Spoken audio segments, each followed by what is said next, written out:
అత్తయ్య గారు ఈయన లేరా? బయటికి వెళ్ళొస్తానని వెళ్ళాడమ్మా. ఫోన్ కూడా తీసుకెళ్ళలేదు. మర్చిపోయాడేమో. చిన్నక్క, ఏమైందప్పు? ఆయనకి రేష్మి రాత్రి ఫోన్ చేస్తే వెళ్ళారు చిన్నక్క.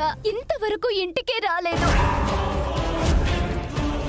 రాత్రంతా ఫోన్ చేస్తూనే ఉన్నాను, స్విచ్ ఆఫ్ వస్తుంది. అవును, నేను కూడా రాత్రి అశ్విన్కి ఫోన్ చేశాను. నాకు కూడా ఇదే చెప్పాడు. మరి రాత్రంతా ఫోన్ స్విచ్ ఆఫ్ వస్తున్నప్పుడు నాకు చెప్పాలి కదా. అత్తయ్య గారు పక్కనే ఉన్నారు చిన్నక్క.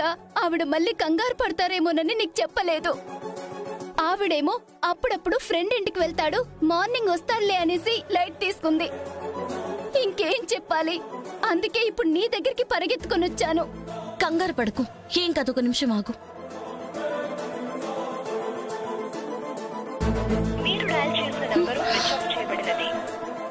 స్విచ్ ఆఫ్ అనే వస్తుంది. అశ్విన్ గారి మీద ఏమైనా అనుమానం వచ్చుంటుందా? ఆ దుర్మార్గులు ఏమన్నా చేసుంటారేమో. మేం వెళ్తాం అత్తయ్య గారు. నేను వస్తానమ్మా. వద్దత్తయ్య గారు, ఆయనకి విషయం తెలియాలి. ఆయన ఇక్కడికి వస్తే చెప్పండి. ఒక నిమిషం అప్పు.